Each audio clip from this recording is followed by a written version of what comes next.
김해에 하나뿐이던 지역 응급의료센터 김해중앙병원이 문을 닫은 지 어느새 6개월이 지났습니다. 갑작스러운 폐업으로 하루아침에 일자리를 잃은 직원들에게 고통은 현재 진행 중입니다. 밀양의 한 고등학교에서 고교에선 최초로 80마이크로급 반도체 웨이퍼 패터닝을 성공시켰습니다. 선생님과 제자들이 함께 만들어낸 결과인데요. 한국 나노마이스터고를 다녀왔습니다. 부처의 탄생을 기념하는 날, 부처님 오신 날입니다.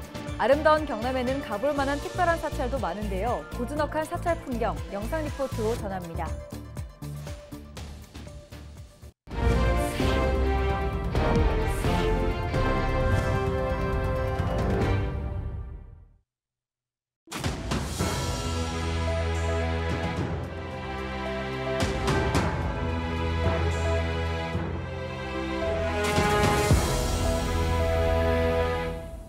시청자 여러분 안녕하십니까?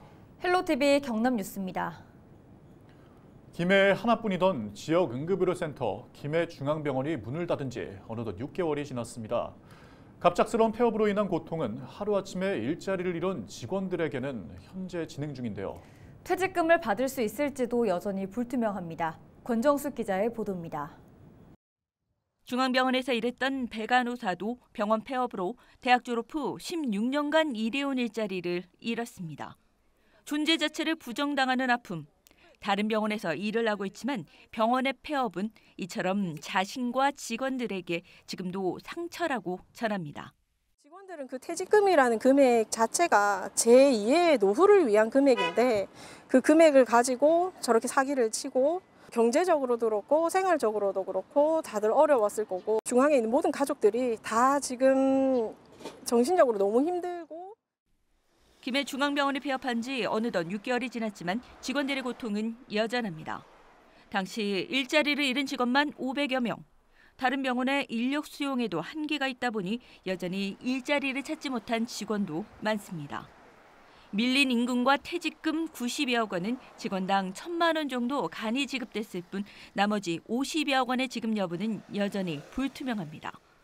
직원들이 보는 폐업의 원인은 병원의 방만한 경영. 하지만 책임지는 사람은 없습니다. 병원 이사장과 경영원장의 영장 실질 심사는 지난 6월 병원 회생 절차 등의 이유로 기각됐고 지금까지 구체적인 회생 대안은 나오지 않았습니다.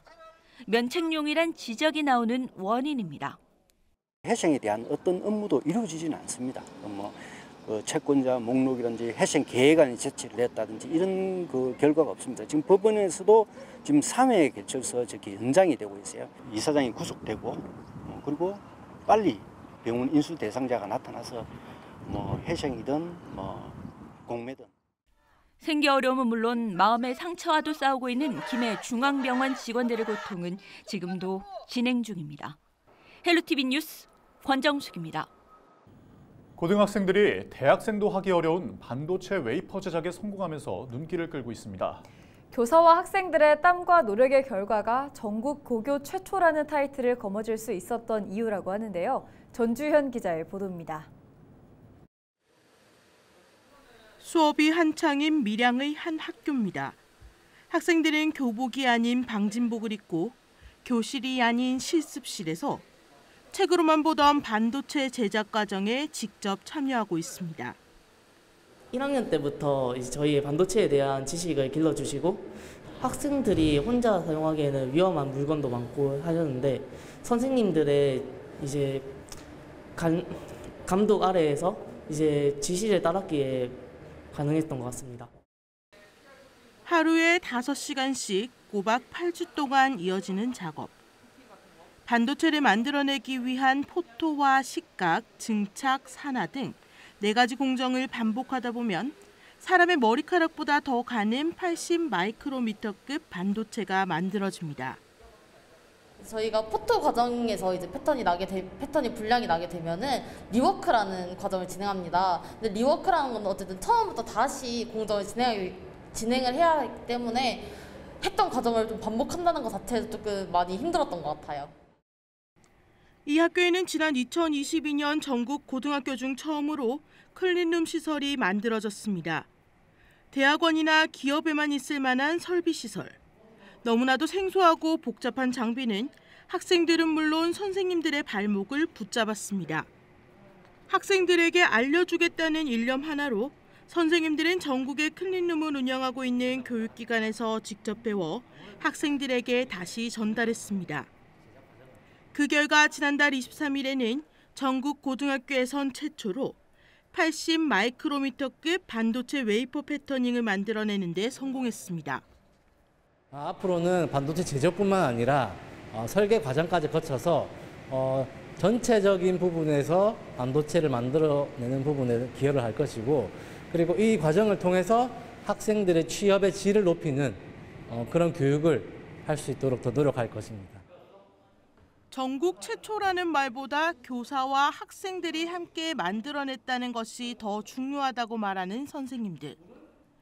지치지 않는 선생님들의 열정과 끊임없는 학생들의 노력은 또 다른 도전을 향한 출발점이 되고 있습니다. 헬로티비 뉴스 전주연입니다. 부처의 탄생을 기념하는 날, 부처님 오신 날입니다. 아름다운 경남에는 가볼 만한 특별한 사찰도 많은데요. 고즈넉한 사찰 풍경, 우성만 촬영 기자가 영상 리포트로 담아봤습니다.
최근 신운숙 창녕군의회 부의장이 다른 사람의 명의로 건설업체를 불법 운영했다는 의혹이 제기된 가운데 시민단체가 윤리특위를 열라고 군의회에 촉구했습니다.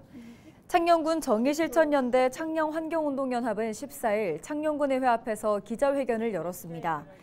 이들은 신 부의장 관련 윤리특별위원회를 구성해 해당 사안을 철저히 조사하고 국민들에게 결과를 보고하라고 창녕군의회에 전했습니다.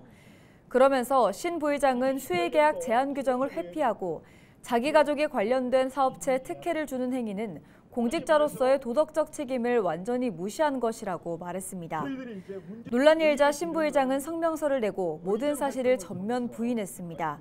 신 부의장은 모 건설회사 대표이사로 재직한 사실은 있지만 2018년 6월 25일에 사임한 이후 전혀 건설회사 운영에 개입하거나 실질적인 대표로 있었던 사실은 없다고 반박했습니다.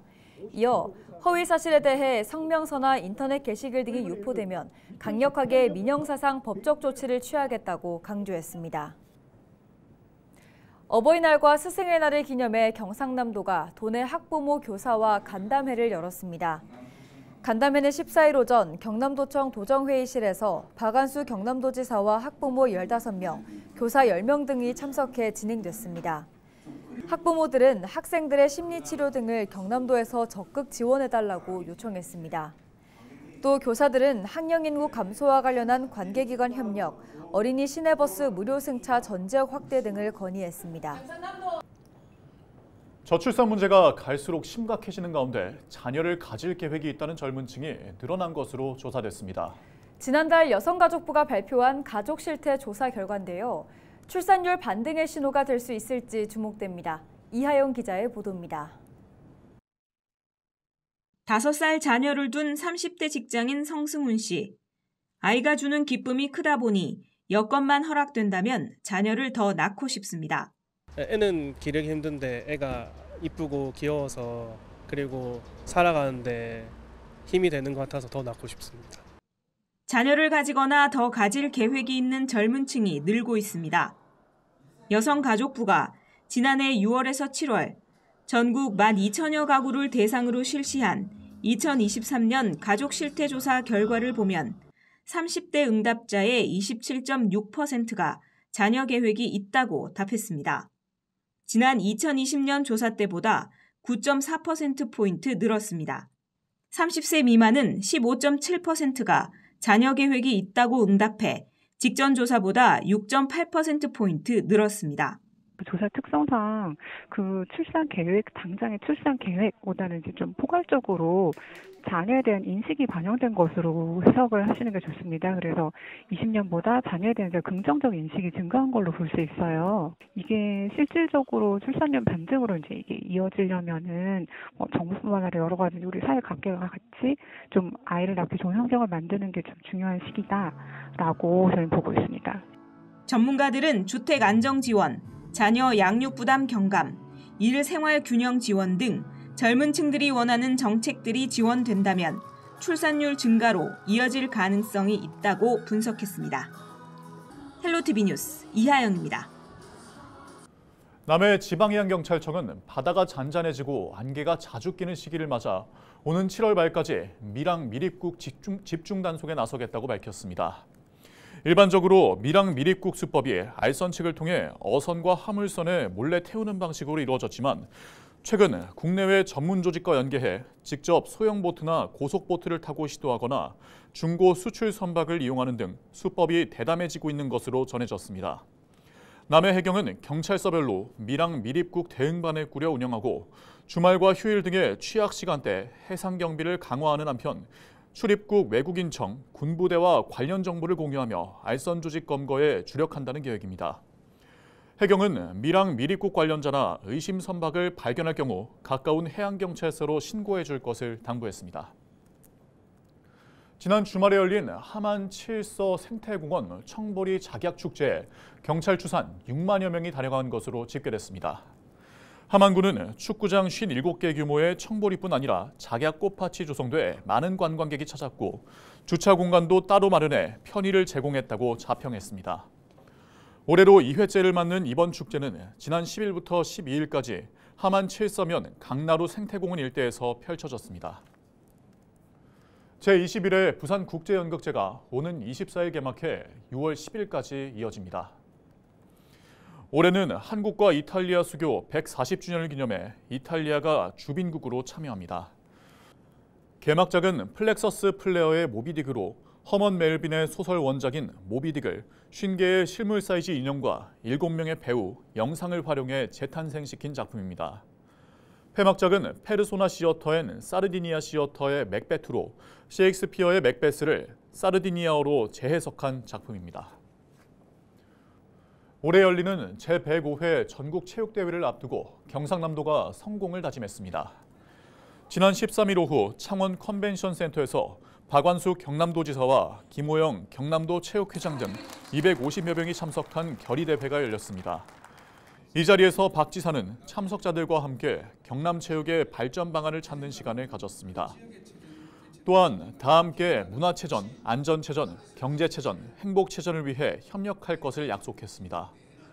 제105회 전국체육대회는 오는 10월 11일부터 17일까지, 제44회 전국장애인체육대회는 10월 25일부터 30일까지 경남에서 열립니다. 지난 2010년 진주시에서 열린 제91회 대회 이후 14년 만입니다. 주 개최지 김해시를 중심으로 창원 등 경남 일원에서 열띤 경기가 펼쳐집니다. 이상으로 뉴스를 마칩니다. 함께해 주신 여러분 고맙습니다.